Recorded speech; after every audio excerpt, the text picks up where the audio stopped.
அவன் சிறுவயதிலிருந்தே அதிகமாக பேசும் வகை மனிதன் இல்லை. அமைதியானவன். அந்த அமைதி பயத்தால் வந்ததல்ல. அவன் மனம் எப்போதும் எதையோ யோசித்துக் கொண்டே இருப்பதால்தான். பள்ளிக்கூடத்தில் அவன் முன்னிருப்பில் அமர்ந்திருப்பான். ஆசிரியர்கள் கேள்வி கேட்கால் கை உயர்த்தி பதில் சொல்லும் அவசரம் அவனுக்கு இல்லை. ஆனால் கேள்வி முடியும் முன்பே பதில் அவன் மனசுக்குள் தெளிவாக உருவாகிவிடும். படிப்பில் அவன் சிறந்தவன். அதை அவன் பெருமையாக எடுத்துக்கொள்ளவுமில்லை, மறைக்கவுமில்லை. அது அவனுக்கு இயல்பான ஒன்று. அவன் வீட்டிலும் அதற்காக பெரிதாக கொண்டாடியதில்லை. நல்லா படிக்கிறான் என்ற ஒரு அமைதியான நம்பிக்கை மட்டுமே இருந்தது. அவனுக்குள் ஒரு கனவு இருந்தது. அது ஒரு பெரிய சத்தத்தோடு வந்த கனவு இல்லை. யாரோ மேடையில் நின்று பேசின உரையிலிருந்து பிறந்த கனவும் இல்லை. ஒரு நாளில் செய்தித்தாளின் ஒரு மூலையில் இருந்த ஒரு புகைப்படத்திலிருந்து வந்த கனவு. ஒரு அதிகாரி, ஒரு கிராமம், மக்களின் பார்வையில் தெரியும் மரியாதை. அந்த புகைப்படம் அவன் மனதில் அமைதியாக பதிந்தது. அன்றிலிருந்து நானும் இப்படியாக வேண்டும் என்ற எண்ணம் அவன் மனதில் வளரத் தொடங்கியது. அவன் அந்த கனவை யாரிடமும் சொன்னதில்லை. அவன் வீட்டினருக்கும் இல்லை, நண்பர்களுக்கும் இல்லை. அது அவனுக்குள் மட்டும் இருந்தது. அதுவே அவனுக்கு பிடித்தது. அந்த கனவு அவனுக்கு ஒரு தனிப்பட்ட சொத்து மாதிரி இருந்தது. அவன் படிப்பு சரியாக போய்க் கொண்டிருந்த காலத்தில்தான் வீட்டில் வாழ்க்கை மெதுவாக மாறத் தொடங்கியது. அப்பாவின் உடல்நிலை சரியில்லை. மருத்துவமனை, சிகிச்சை, செலவுகள். செலவுகளோடு சேர்ந்து வந்தது கடன். கடனோடு சேர்ந்து வந்தது அமைதியற்ற இரவுகள். அம்மா பேசாமல் இருந்த விஷயங்கள். நள்ளிரவில் வரும் தொலைபேசி அழைப்புகள். அவன் புத்தகங்களை படித்துக் கொண்டிருந்தாலும் வீட்டின் சுமை அவன் மனதில் கொஞ்சம் கொஞ்சமாக இறங்கத் தொடங்கியது. படிப்புக்கும் வாழ்க்கைக்கும் நடுவே ஒரு இடைவெளி உருவானது. அந்த இடைவெளி அவனை சற்று பயமுறுத்தியது. அந்த நாட்களில்தான் அவன் முதல் முறையாக உணர்ந்தான், வாழ்க்கை எல்லா கனவுகளுக்கும் ஒரே நேரத்தில் இடம் கொடுக்காது என்பதை. சில நேரங்களில் ஒரு கனவுக்காக இன்னொரு கனவை ஒதுக்க வேண்டி வரும் என்பதை. அவன் எடுத்த முடிவு ஒரே நாளில் உருவானதல்ல. அது மெதுவாக நாளுக்கு நாள் சூழ்நிலைகளால் உருவான முடிவு. அவன் மனசுக்குள் அவனே அவனிடம் சொல்லிக் கொண்ட வார்த்தை ஒன்றே ஒன்று: 2 வருடங்கள். 2 வருடங்கள் வேலை செய்து, குடும்பத்தை கொஞ்சம் நிலைநிறுத்தி, கடன்களை சரிசெய்து, பிறகு திரும்ப வந்து கனவை தொடரலாம். இந்த வார்த்தைகள் அவனுக்கு அந்த நேரத்தில் தவறாகத் தோன்றவில்லை. அவன் தன்னை தியாகம் செய்வதாகவும் நினைக்கவில்லை. கடமையை நிறைவேற்றுவதாகவே நினைத்தான்.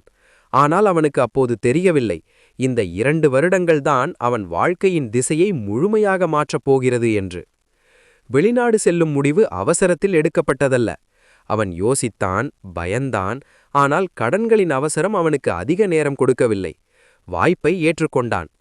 விமான நிலையத்தில் நின்றபோது அவன் பையில் அவன் கனவின் புத்தகங்கள் இருந்தன.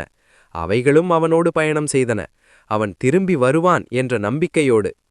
முதல் மாத சம்பளத்தை வீட்டுக்கு அனுப்பியபோது அவனுக்கு பெரும் மகிழ்ச்சி இல்லை. ஆனால் ஒரு நிம்மதி இருந்தது. இப்போது வீட்டில் கொஞ்சம் எளிதாக இருக்கும் என்ற நிம்மதி. அந்த நிம்மதிக்காகத்தான் அவன் அந்த இடத்தில் நின்றிருந்தான். வெளிநாடு வாழ்க்கை அவன் நினைத்த அளவுக்கு எளிதாக இல்லை. மொழி, வேலை நேரம், தனிமை. வேலை முடிந்து அறைக்குள் நுழையும்போது அவன் சந்திக்கும் அமைதி சில நேரங்களில் தாங்க முடியாததாக இருக்கும். ஆனால் அவன் அதிகமாக புகார் சொல்லவில்லை. இது தற்காலிகம் என்று அவன் மனம் அவனிடம் சொல்லிக் கொண்டே இருந்தது. ஒரு கடன் முடிந்தது. அதற்கு பின்னால் இன்னொரு கடன் வந்தது. 1 வருடம் கடந்தது. அதற்கு பின்னால் இன்னொரு வருடம் வந்தது. அவன் புத்தகங்கள் அலமாரியில் இருந்தன. ஆனால் அவன் கைகளில் அவை திரும்பவில்லை. 3 வருடங்கள் கடந்துவிட்டதை அவன் உணர்ந்தபோது அவன் கனவை பற்றி யோசிக்க அவனுக்கு நேரமே இல்லை. வேலை, பொறுப்பு, குடும்பம். அவனுடைய நாட்கள் அதிலேயே கரைந்தன. ஆண்டுகள் போக போக அவன் கனவு மறைந்துவிட்டது என்று சொல்ல முடியாது. அது மெதுவாக மௌனமாகிவிட்டது. மௌனம் மிகவும் ஆபத்தானது. அது இருப்பதை நாம் மறந்து விடுகிறோம். 10 வருடங்கள். பாஸ்போர்ட்டில் தேதிகள் மாறின. அவன் வாழ்க்கையில் பல மாற்றங்கள் வந்தன. குடும்பம் ஓரளவு நிலைநிறுத்தப்பட்டது. சம்பளம் இருந்தது. வெளியில் பார்த்தால் அவன் வாழ்க்கை சரியாகவே தெரிந்தது. ஆனால் ஒரு நிரவு வேலை முடிந்து படுக்கையில் படுத்திருந்தபோது அவன் மனதில் ஒரு கேள்வி எழுந்தது. இந்த கால்கள் எதை நோக்கி நடக்கின்றன? அந்த கேள்விக்கு உடனடி பதில் இல்லை. அவனும் அழவில்லை. அவனுக்குள் ஒரு ஆழ்ந்த சோர்வு மட்டும் இருந்தது. அவன் சோர்ந்தடைந்திருந்தான். அந்த சோர்வுக்கு பெயர் இல்லை. அதை மருத்துவரிடம் சொல்ல முடியாது. நண்பர்களிடம் விளக்க முடியாது. அது உடல் சோர்வு இல்லை. அது மனச்சோர்வு மட்டுமில்லை, அது பொறுப்புகளால் உருவான ஒரு அமைதியான சுமை. அவன் மீண்டும் கனவின் புத்தகங்களை திறக்க முயற்சித்த நாட்களும் இருந்தன. ஆனால் அந்த வயதில் அந்த பொறுப்புகளோடு அவன் மனம் அதை ஏற்க மறுத்தது. அவன் தவறு செய்யவில்லை, ஆனால் அவன் பாதை மாறியது. இந்த கால்கள் கனவை நோக்கி நடக்க வேண்டிய கால்கள், ஆனால் அவை கடமையை நோக்கி நடந்தன, உயிர் வாழ்தலை நோக்கி நடந்தன. இந்த கால்கள் தவறானவை அல்ல, இந்த கால்கள் தோல்வியடைந்தவை அல்ல. இந்த கால்கள் குடும்பத்தை காப்பாற்றின, இந்த கால்கள் கடனை தாங்கின, இந்த கால்கள் பல விஷயங்களை யாரிடமும் சொல்லாமல் சுமந்தன. சமூகம் கேட்கும், உன் கனவு எங்கே?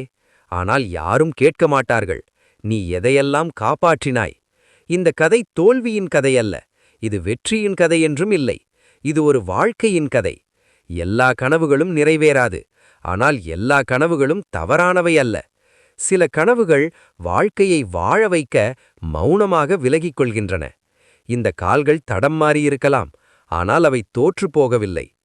கனவை விட்டுவிட்டு இதுதான் வாழ்க்கை என ஏற்றுக்கொள்ள மனமில்லாமல் கிடைக்கும் நேரத்தில் சம்பளத்துடன் படிப்பு என்னும் நிலையை நீட்டிக்கத் தொடங்கினான். பொதுவாக வெளிநாட்டில் வேலை பார்ப்பவர்களின் விடுமுறைகளில் சொந்த ஊருக்கு பொங்கல், தீபாவளி, திருவிழாக்களை நோக்கியே பயணிக்கும். இவனது கால்கள் மட்டும் தேர்வு அறிக்கைகள் வெளியாகும் நேரத்தில் பயணிக்கும். அவளோட பரந்த கால்களிடம் அந்த தேர்வும் உன் உழைப்பு போதாது, இன்று போய் நாளை வா என்றே கூறியது. இன்று போய் நாளை வா என்று தேர்வும், இன்று போய் மீண்டும் வருகிறேன் என்று அவனும் 10வது வருடத்தில் அடியெடுத்து வைக்கும் தடம் மாறிய கால்கள். புத்தகத்தை தொட்டவன் கெட்டதில்லை என்று கூறிக்கொண்டே அந்த புத்தகங்கள் அவனோடு சேர்த்து அயல்நாட்டிற்கும் இந்தியாவிற்கும் விமானமேறி பறக்கின்றன. இறுதியாக கால்கள் தடம் மாறினாலும் பாதை மாறவில்லை. நம்பிக்கையோடு முன்னேறிச் செல்லுங்கள். நன்றி நண்பர்களே.